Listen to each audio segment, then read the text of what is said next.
Assalamualaikum warahmatullahi wabarakatuh.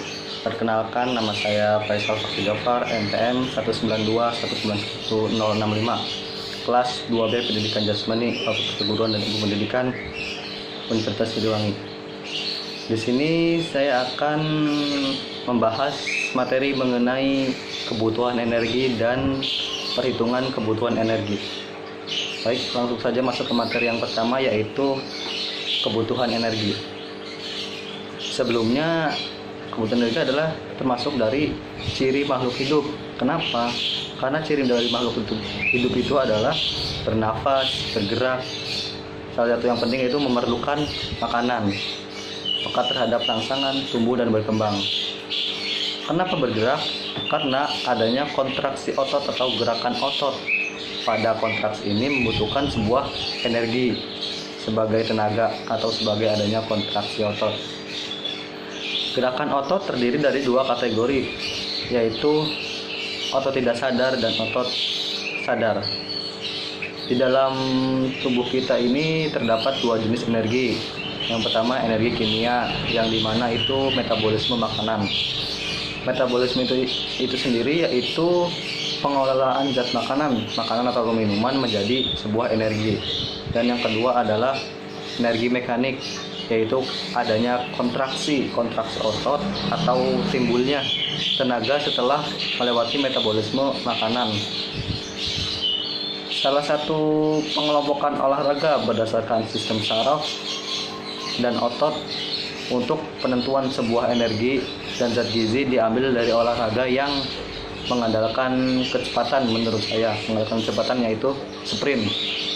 Di antara lain adalah sprint 100 meter, 200 meter, atau renang dan sebagainya, yang mengandalkan sebuah kecepatan, di mana zat gizi yang untuk dibutuhkan dalam jumlah yang baik yaitu karbohidrat 50-60%, lemak 25-30%, dan protein 16-18%. Ini merupakan pengelompokan kebutuhan gizi yang cukup untuk seorang atlet. Definisi energi sendiri itu yaitu adalah zat untuk diperlukan di berbagai proses tubuh yang akhirnya untuk melakukan gerakan. Satuan besaran energi yaitu kilokalori. Adapun manfaat-manfaat energi menurut Departemen Gizi dan Kesehatan Masyarakat yaitu sebagai metabolisme basal, aktivitas fisik, dan efek makanan. Sistem energi sendiri terdiri dari dua jenis, yaitu anaerobik yang terdiri dari alaktik dan laktik, dan yang kedua adalah aerobik. Sistem energi anaerobik alaktik itu sendiri yaitu sistem yang menyediakan energi siap pakai yang diperlukan untuk permulaan aktivitas fisik dengan intensitas tinggi. Dan sedangkan sistem anaerobik laktik yaitu apabila aktivitas fisik yang terus berkelanjutan, sedangkan penyediaannya itu sudah tidak mencukupi lagi, maka energi yang akan disediakan dengan cara mengurangi glikogen atau glukosa darah melalui jalur glikolisis anaerobik tanpa adanya bantuan oksigen. Kemudian sistem aerobik sendiri yaitu untuk aktivitas yang intensitasnya rendah yang dilakukan dalam waktu lama atau lebih dari 2 menit. Energi yang disediakan melalui sistem energi anaerobik yakni pemecahan nutrion bakar dengan bantuannya oksigen. Kelebihan sistem anaerobik yaitu lebih cepat menghasilkan energi yang didapat segera dilakukan. Dengan kekurangannya, jumlah energi yang dihasilkan sedikit, sehingga aktivitas hanya dapat dilakukan dalam waktu yang singkat. Beda dengan energi anaerobik tersebut. Ada lagi kelebihan dari energi aerobik, menghasilkan energi dalam waktu relatif lama, dan kekurangannya adalah jumlah energi yang dihasilkan lebih banyak sehingga dapat dipergunakan untuk gerakan yang lebih lama. Langsung saja masuk ke materi yang kedua, yaitu perhitungan kebutuhan energi. Menurut Kementerian Kesehatan Republik Indonesia, dalam buku Pedoman Gizi Olahraga Prestasi pada tahun 2014 halaman 16, komponen yang diperlukan dalam perhitungan yaitu 1. Basal Metabolic Rate atau BMR. 2. Specific Dynamic Action atau SDA. Yang ketiga, aktivitas fisik. Yang keempat, energi expenditure untuk setiap jenis dan lama latihan. Langsung saja bahas satu persatu. Yang pertama yaitu AMB atau Basal Metabolic Rate atau BMR adalah energi yang dikeluarkan pada saat istirahat, tidak melakukan aktivitas fisik misalnya, hanya organ bagian tubuh yang digerakkan.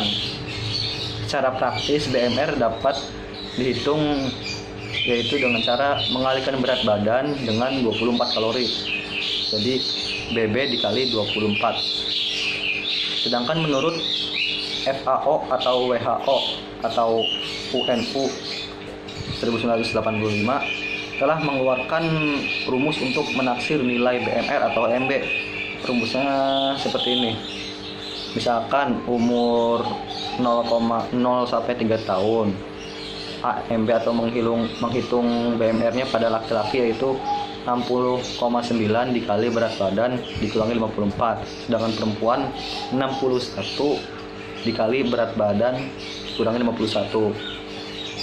Kemudian pada umur 3 sampai 9 tahun 22,7 dikali berat badan ditambah 495.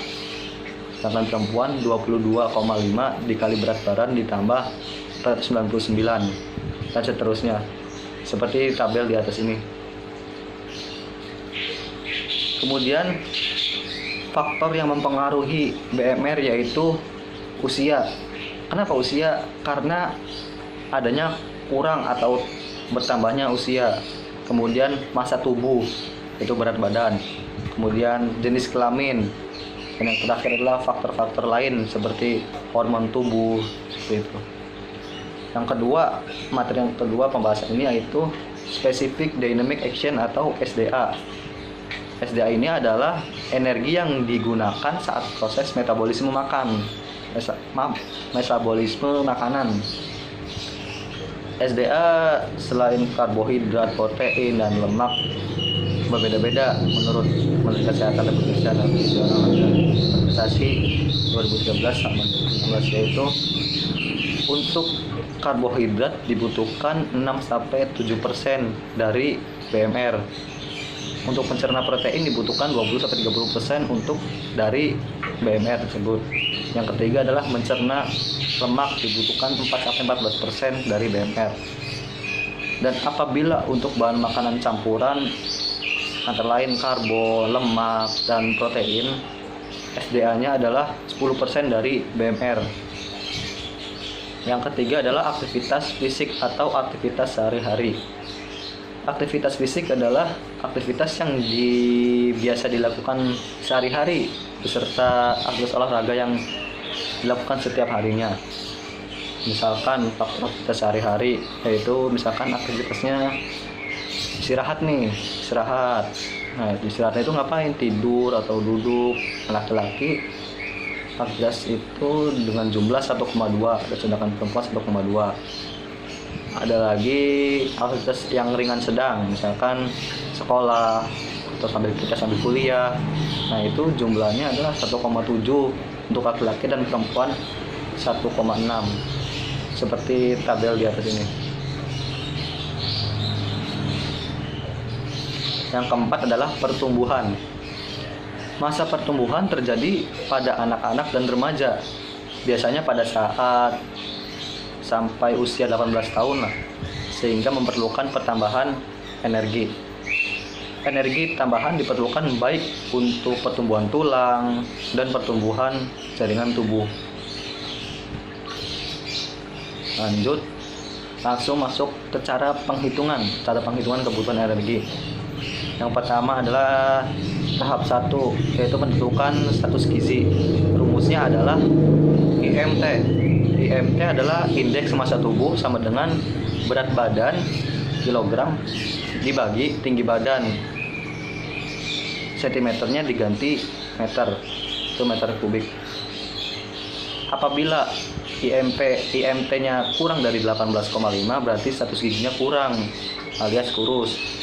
Apabila IMT antara 18,5 sampai dengan 25, status gizinya adalah normal.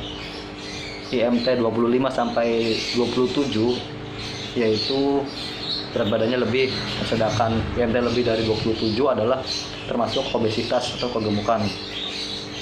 Yang kedua adalah tahap hitung besarnya BMR. Besarnya BMR telah dapat dihitung dengan mengalihkan berat badan dikali 24 kalori. Juga mendapat cara lebih cermat menggunakan tabel seperti itu. Tabel berikut ini.